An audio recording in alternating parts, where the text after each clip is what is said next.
and thank you all for standing by, and welcome to today's conference call. At this time, your lines have been placed on listen only for today's conference. During the question and answer portion of our call, you will be prompted to press *1 on your touch-tone phone. Please be sure to record your name when prompted so that I may introduce you to ask your question. Today's conference is also being recorded, and if you have any objections, you may disconnect at this time. I will now turn the conference over to Mr. Jared Liu. Sir, you may proceed. Great. Thanks very much, and thanks everyone for joining us. This is a members webcast. It is held monthly at the lunch hour and made possible through support from the Home Depot Foundation and the USDA Forest Service. The goals are to update members on current ACT activities, developing programs and partnerships, and future plans. We hope that you'll join the call monthly to stay connected to the Alliance for Community Trees, urban forestry, and your peers. Sessions are planned to last no more than 1 hour, with updates from the Alliance for Community Trees and at least one ACT member, followed by questions and answers. Today's session is sponsored by the Home Depot Foundation and the USDA Forest Service, and this is a program of the Alliance for Community Trees and is available to members only. Today's session is National NeighborWoods Month, Part 2. Under the banner of National NeighborWoods Month, organizations are joining together to promote our common message, that trees are essential to the health and livability of our cities and towns. In October 2008, NeighborWoods Month resulted in 412 volunteer events delivered by 118 local partners in major markets across the country. Campaign partners planted 33,000 trees, engaged 18,000 volunteers, and educated the public about sustainability through education and media outreach. This broad national reach of NeighborWoods Month raises the level of discussion and action in your community by emphasizing that tree canopy protection is both a local and a national concern. Today's first speaker will be Leland Milstein. He is the Program Associate at the Alliance for Community Trees, where he assists with the National NeighborWoods Month and NeighborWoods Grant programs, as well as webcasts, newsletters, and research. ACT is committed to the continued growth of NeighborWoods Month as a campaign that unites our members and draws attention to the value of urban forests. Leland, take it away. Thanks, Jared. Well, I'm sure you're all familiar with NeighborWoods Month already. You may even be planning your events for this weekend or later in the month, or maybe you even had one today.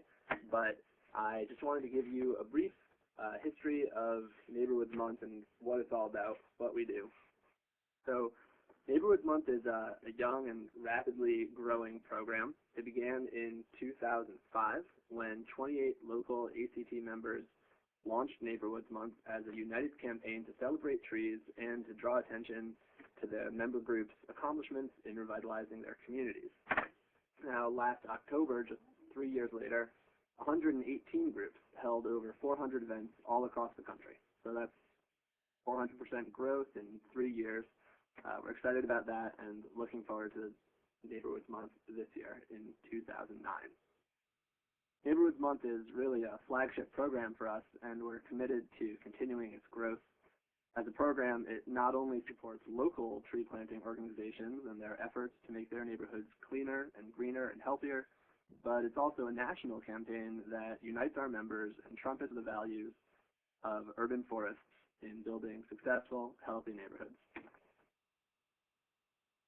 I think this dual local, national aspect of NeighborWoods Month is one of its strongest assets because it's mutually beneficial. Local groups' activities bolster NeighborWoods Month, and at the same time, NeighborWoods Month bolsters local groups. Because of its countrywide reach, NeighborWoods Month raises the level of discussion and action in your community while also emphasizing that tree canopy protection is both a local and a national concern. Your participation in NeighborWoods Month adds validity and weight to our collective efforts. At the same time, your NeighborWoods Month activities provide an opportunity for you to utilize and acknowledge your volunteers, to inspire local business and government support, and to enhance your community's appearance and reputation. I also want to say that NeighborWoods Month and the growth it's seen, as well as many other Alliance for Community Trees programs, wouldn't be possible without the generous support of the Home Depot Foundation. They were a funding and steadfast partner on NeighborWoods Month, and their commitment to urban forestry has been a real boon to the field. So we're grateful and we're proud to be working with them on this program. Now, a little bit about NeighborWoods Month, what it does, and the resources that Alliance for Community Trees provides to participating partners. I think one of the great strengths of this campaign is that NeighborWoods Month makes it easy for you to plan, promote, and execute your events. Every local partner who registers an event with NeighborWoods Month can receive a variety of free materials from us that will help make their events successful.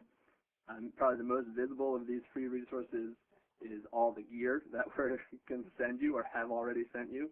Participating groups can receive hundreds of posters, door hangers, kids' activity cards, big NeighborWoods Month banner, tool belts, T-shirts, all for free. Now, these aren't just fun items. They're also practical promotional material that are going to get the word out, attract volunteers and media attention, increase your visibility before and during your event. Some of these free items really can be event makers in the way that they produce a professional, polished, well-executed look. You know, to have your banner up there like this with your logo and your partners' logos all around, everyone wearing the same T-shirts. At heart, this is basically a branding issue, and these items are a fun, easy, and free way to create a strong impression for your organization. To increase your event's impact and visibility even more, the Alliance for Community Trees offers 2 grants that are available only to ACT members.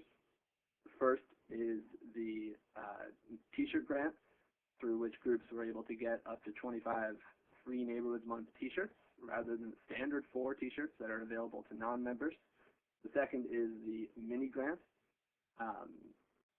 which you can still apply for, and which allows you to apply for up to $500 so that you can add a little something extra that will make your NeighborWoods Month event more memorable and more successful. See this mini grant as an opportunity to be really creative and add something special to your event, especially in terms of publicity. You could, for example, get your logo printed on promotional items like posters or T-shirts. You could pay a media service to send out press releases, or you could create ads to put in your local newspaper or radio. In the past, recipients have used this grant to hire a professional photographer or videographer, to present awards recognizing their elected officials, volunteers, or community partners, and to bring music, entertainers, or babysitters to make their events fun for the whole family and the whole community. While these grants are just for members, we also have available for all groups the NeighborWoods Month Planning Kit, which is a free 50-page book that's available online on the NeighborWoods Month site, and it contains really easy step-by-step instructions for planning and promoting your whole event. There's a lot in there about working with the media. It gives you good guidance and sample documents and strategies that have been really helpful for groups in the past. So we think this is a really useful resource, and we hope that you will take advantage of it. There's a bunch more on the NeighborWoods Month website. It's located at www.neighborwoodsmonth.org. All one word, neighborwoodsmonth.org. And you'll find all kinds of promotional tools posted up there, including form letters, press releases, media advisories, letters to your local elected officials, all of which you can fill out and tailor to your specific NeighborWoods Month event. It's a really easy and user-friendly, accessible way to promote your events and add something extra to them. So I definitely encourage everybody to take advantage of that content. Also, every NeighborWoods Month event for every organization is posted on our calendar on the website, and it's got all the information, all the details about the events so that people can see everything that's happening every single day in October and find out what events are going on in their areas. There are 3 other NeighborWoods-related items I want to mention. The first is the Facebook challenge. This is on Facebook.com. If you recruit the most fans to the Alliance for Community Trees page, we will feature you as a super fan, which is quite the distinction. So we hope you'll get involved in the Facebook challenge. The second is the Volunteer of the Year Award. This is an opportunity for Alliance for Community Trees members to share inspirational accounts of volunteers in action and have them gain national recognition for their local contributions. Any member can nominate any volunteer that you think has made a really significant impact, and all nominees will be recognized as a semifinalist. One finalist will be featured in Alliance for Community Trees materials and will receive the Volunteer of the Year award, which includes round-trip airfare and lodging to meet with his or her representatives in Washington, D.C. Now, you can submit as many nominees as you'd like. The deadline is November 5th, and ACT will announce the finalists just after NeighborWoods Month at our annual meeting. So please take advantage of this opportunity, recognize someone who's done a lot for your group and for your community, and send in nominations for Volunteer of the Year. The final item is our photo contest. If you send us your pictures from NeighborWoods Month, we're going to select the ones that best capture the spirit of volunteerism through NeighborWoods. And we'll post that on our website, we'll feature it in all our literature, and you'll receive a $500 award if it's your photo that's selected. So we hope you'll take advantage of all that. We're glad to have you participating in NeighborWoods Month. There's a lot more information on all of this at the NeighborWoods Month website, but if you have any questions, feel free to be in touch with me. Thanks, and good luck with your NeighborWoods Month events. Great, thanks, Leland. And I know a lot of times it's helpful for groups to hear from local organizations to know how they're implementing some of these tools and what they're doing as part of a national campaign, or how they're using the resources. So I do want to move over to our other presenters, and we're happy to have two great presenters here today, both of whom have branded NeighborWoods programs. And so for them, NeighborWoods Month is an opportunity to reconnect also with that national campaign. So first person who will present today on the local perspective is Nate Ferris, who is the Programs and Operations Manager for Keep Indianapolis Beautiful. Go ahead, Nate. All right. Thanks a lot. And I'm already on the third slide. I'm so well ahead of myself. Okay. Well, I work at Keep Indianapolis Beautiful, nonprofit. We do a lot of tree planting, and our NeighborWoods program really started in 2005. We partnered with the city of Indianapolis. They agreed to plant 100,000 trees in Indianapolis in the next 10 years, and all of those trees being an inch in caliper or greater. We've been working pretty hard towards that goal. We're about into the third year. Here in Indianapolis, we plant throughout the year. I mean, mostly we end up planting in March, April, May, September, October, and November. A picture from our first tree planting in 2008, March 8th, where we're planting in the snow. But really, our NeighborWoods effort is year-round, whether we're planting or planting. So we're happy to be part of the NeighborWoods Month in October as well. So I wanted to talk a little bit about what makes the NeighborWoods program at KIB unique. First thing I'd like to talk about is an event that we hold annually, and it does happen during NeighborWoods Month. It is called Trick or Trees, and we had been wanting to do a tree planting around midnight in the dark at some point during the year, and we eventually decided Halloween would be the best. So for the last 2 years, we've had a Trick or Trees event at a state park here in Indianapolis at midnight. And as you can see, we have some pretty good costumes that people bring out. And we also had some fire spinners out this past year, as well as hay bales, campfire. Had a local band come out, and a lot of these side accoutrements to the planting were made possible through the mini grant that we received, the Alliance for Community Trees. So thank you for that. Here we have our great pumpkin that we have as part of the event every year. We try to find the biggest pumpkin we can, and We have a pedestrian bridge over a river here in town, and we wait until midnight and do our own countdown. And instead of dropping the ball on New Year's Eve, like in Times Square, we drop a pumpkin off the bridge into the river. And oh yeah, we plant trees too. Typically we plant about 20 trees. Have way more volunteers than we need for that number of tree planting. Usually we have, I'd say 60 or 80 people show up at our Trick or Trees event. So that's one I would highly recommend trying to anyone else who's doing October tree plantings. Good way to finish NeighborWoods Month. Another unique part of our NeighborWoods program is that we have the Youth Tree Team program. We hire high schoolers in the summer to water and do some other maintenance and preservation activities on trees. This was our 2009 Youth Tree Team. It's grown a lot. Had 40 youth and 10 adult leaders. That's 50 employees. And our Youth Tree Team program, basically we have the youth out doing a lot of watering. They water about 2,000 trees every week, the same ones, making sure that everyone gets at least 10 gallons of water every week.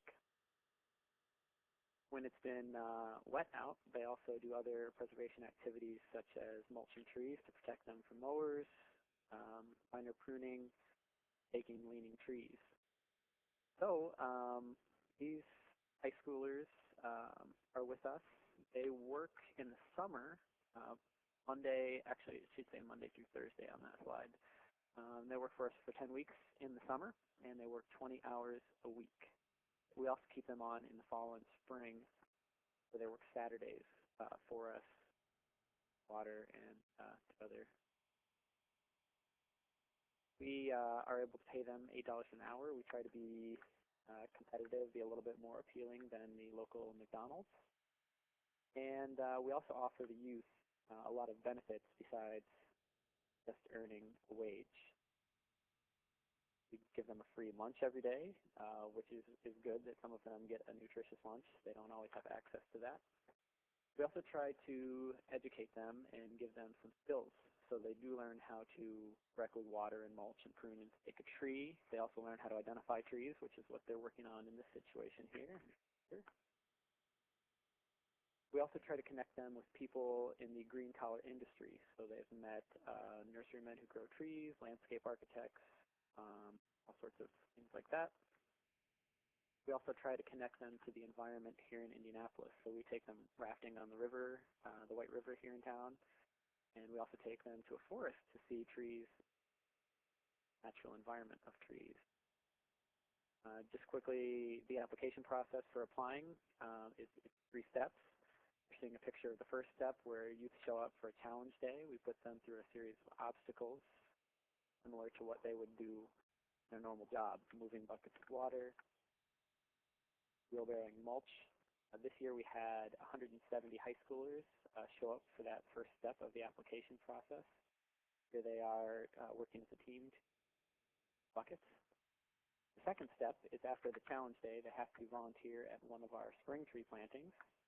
And the final step, if they've completed the first 2, is to come in for an interview. This year, out of the 170 who tried out for our program, we had 90 who came in for an interview, a personal individual interview. We did 90 interviews one day with how many high schoolers? So that's it. I would say Trick or Trees is a program that we're really proud of that happens in NeighborWoods Month. Really adds fun to tree planting, and we're also proud of our Youth Tree Team program where we can take care of the trees that we've planted around. Great, thanks, Nate.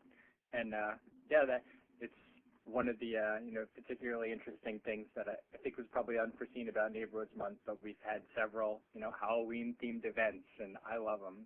They're great, and they're clearly the very last events that happen on NeighborWoods Month.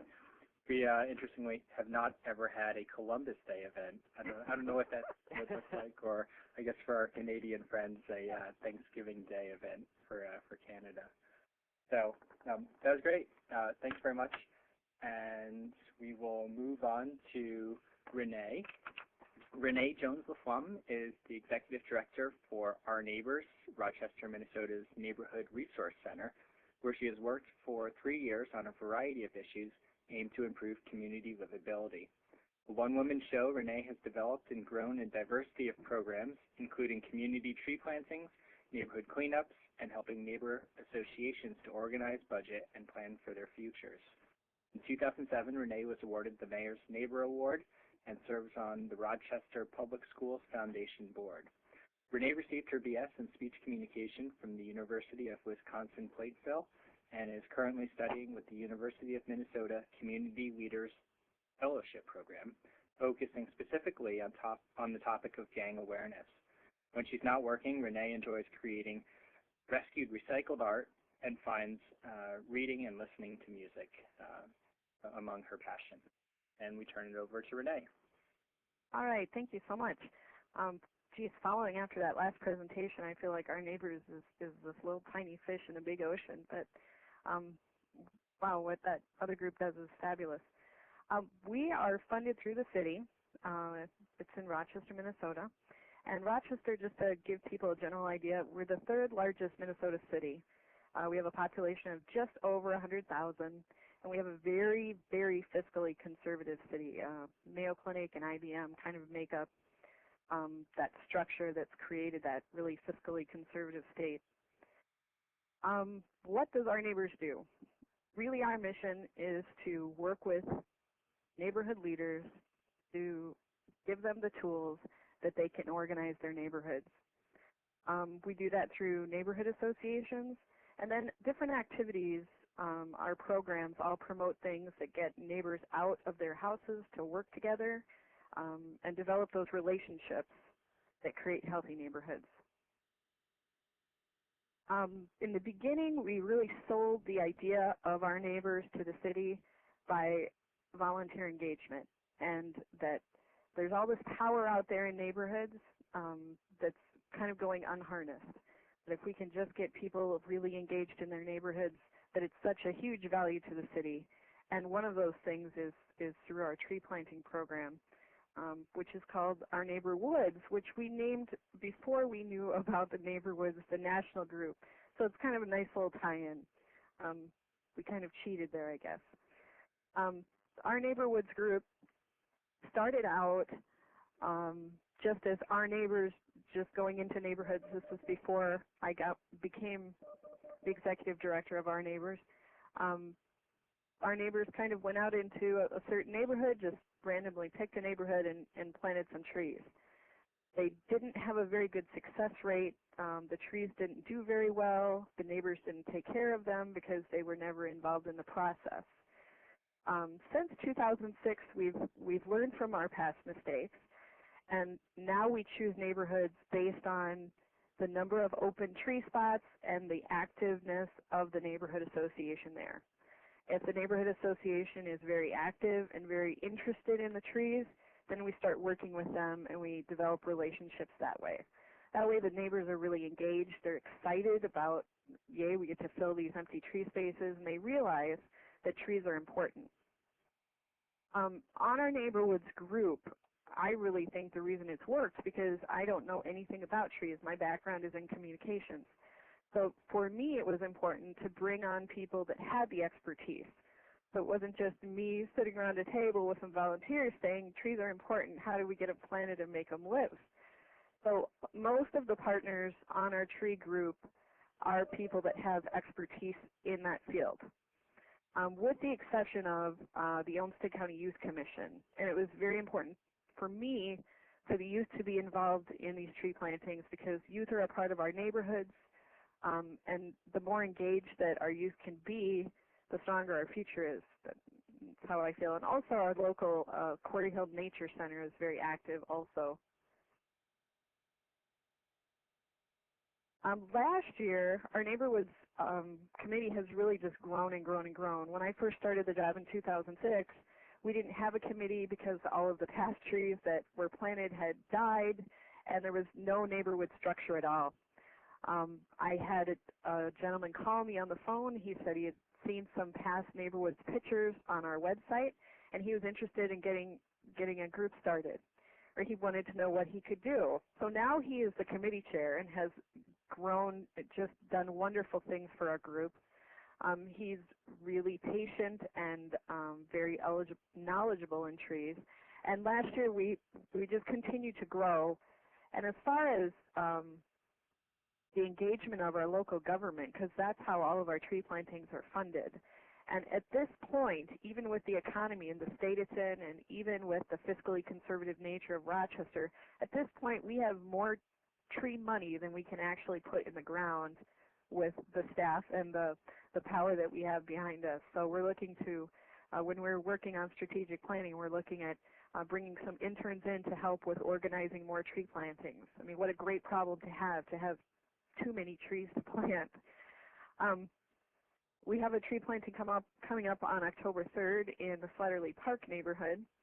And just to give you an idea, in Rochester, the city, we have 29,000 vacant open boulevard tree planting spaces. And of that 29,000, we have over 7,000 of those, I'm sorry, I'm talking backwards here. We have 29,000 vacant tree spots, and then in the current boulevard spots that are planted, we have over 7,000 ash trees. And with the emerald ash borer already being found in Minnesota, that just kind of heightens the need for us to really kind of move into high gear. This picture that's shown here, I just love this picture because this was last fall's tree planting, and this was a neighborhood that only had this was a very small neighborhood that had apartment complexes, and they only had about 150 tree spots to plant in boulevards. And of those tree spaces, there were only 4 that were filled. And so us coming in and being able to plant 100 trees in their neighborhood, they were just ecstatic about it. And a lot of these kids are neighborhood kids. We had over 100 youth at this tree planting. And what has the NeighborWoods Month given to us? It's been huge because we are such a small organization and we have such limited funding that the high quality of materials that we get from NeighborWoods Month are just above and beyond anything we could ever afford. The eye-catching graphics are amazing. The mini grants allow us to localize our T-shirts, so we have free T-shirts for everyone that comes and plants. And I really enjoy being able to look out into a crowd of when we're in an underserved neighborhood and to have everyone be on the same level playing field, everyone kind of in the same tree planting uniform, so to speak. And even when we planted in the snow a couple of springs ago, the kids were all in the same T-shirts, and I think that sends a really strong message. The posters that we get from NeighborWoods Month, in the beginning I was kind of like, well, what can we do with this poster? Oh, we could put it in our office. But then the next year, I had it framed very inexpensively and gave it to the chair of the committee. And he got such a kick out of that, and now it's in his office, and it's a conversation piece. And it's just one more way to get the word out about the importance of urban forests. Another thing that NeighborWoods Month allows us to do is to be able to spread the word. Door knocking is vital to all of our tree plantings. It's really that community engagement. It's, being able to talk to neighbors and saying, oh my goodness, you can be a part of changing your neighborhood and beautifying your neighborhood. And I found that people just really are waiting to have someone ask them to help in their community. And they really feel kind of entitled and special when someone comes and knocks on their door and asks them to help. And of course you get the people that aren't really happy that you're knocking on their door or think you're a politician or something. But I would say 95% of the door knocking that I have done, which has surprised me, has been very positive, and people kind of walk away feeling good about it. One thing that I would really emphasize, and maybe it's the communications geek in me, but it's really seemed like spreading the word has given our group kind of the momentum forward and that positive momentum. And it's through door knocking, it's through regular conversations, just having conversations with friends or government officials are especially important, and not like knocking them over the head with, oh, trees are important, you should plant more trees, but just showing them the pictures of the events or getting them to come to the events. We've had our city council president give like the welcomes, and he at first was, seemed very out of his element, but then ended up really enjoying himself with the whole spirit of community that tree plantings lend itself to. And also, I would really encourage the youth engagement piece of it, because our youth really want to be a part of what's going on in our communities, and just making them feel like, hey, you're really important, and you're adding to this community. And in 10 years, you'll be able to drive by, and the street will be greener because of something you did today. Also, I've really found that electronic media, and I'm not just sure if it's because of Rochester and us being IBM kind of run, but our website really gets a tremendous lot of traffic. So just being able to push that information out in any form, and people can do a search and they can find the information easily. And social media like Facebook, we just started that. It would be last fall, before the last fall's tree planting. And we had several people who had never come to our events that came to the event because of information that were posted on their friend's Facebook page about the planting. So really, any way that you can get the information out, I would just encourage you to do that. It takes a little time, but once you get kind of organized, it's a good thing. The NeighborWoods Month materials, because it looks so polished, has allowed us to garner more community donations.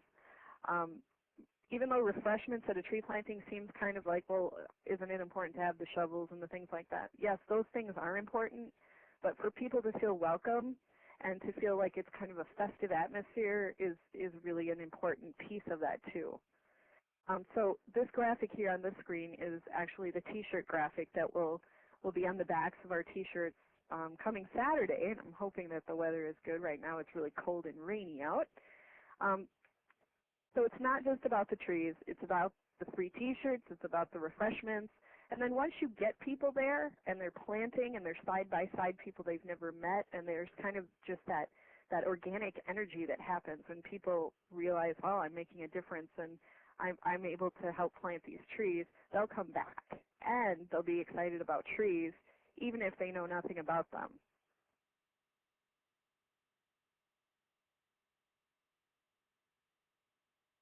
So the NeighborWoods tools, what has helped our neighbors have is kind of a roadmap, a kind of a step-by-step, this is the first thing you should do, the second thing you should do. And maybe as an organization you can't do all those things, but if you can start through the list and each year grow a little bit. Now we're into our third year of doing 2 tree plantings a year. And like I said, now we have so much support that we can do 4 tree plantings a year. So it's just those baby steps of using the materials that are so great through the NeighborWoods Month, and just taking baby steps and strengthening your program tree by tree. Awesome. Thank you, Renee. You're welcome. And I think that our neighbors does among the best job of any of the groups that I know of with using the NeighborWoods Month materials, in creative ways. Like I still talk about how y'all use the door hangers to go around, actually knock on the doors first, I guess, but leveraging the mini grant to hire translators to do it. I think it was Somali community, and maybe there was another translator that you had taken along with you, and it was just such a great combination of the programs you have and tailoring those to the local community. I just thought it was a great outreach tool. So I think y'all do a great job. And it was interesting. As I was looking at these pictures, I was like, wow, a lot of these have been NeighborWoods Month photo contest finalists. And then I was like, wait a sec, Keep Indianapolis Beautiful. Some of those were finalists too. So I think y'all both do a really good job too with framing NeighborWoods Month for for maximum effect. So great job to everyone. So I think we'll wrap it up at that. I think these have both been great examples of how NeighborWoods Month can really help you leverage your resources and participate back and forth. This year, it looks like we are going to beat expectations. We were shooting for about 500 events for NeighborWoods Month, and it looks like we're going to be in the range of 600. So the campaign is growing rapidly. I think people realize the benefit of participating in the national campaign, and I just really want to thank our presenters from Keep Indianapolis Beautiful, and Renee from our neighbors for showing people just one slice of how you can do it locally. The presentations from today, the recorded session, and resources will be available on our website in about 1 week, and we will email everyone then. The next members-only webcast is on Thursday, November 5th, always the first Thursday of the month, and it's preparation for the National Conference. It's a rally for the National Conference with Scott Fogarty from Friends of Trees and Randy Gordon from the National Arbor Day Foundation. So again, I want to thank our presenters, Nate and Renee and Leland, our participants, and our sponsors, the Home Depot Foundation and the USDA Forest Service. Thanks, everyone. That does conclude today's conference call. We thank you all for participating. You may now disconnect and have a great day.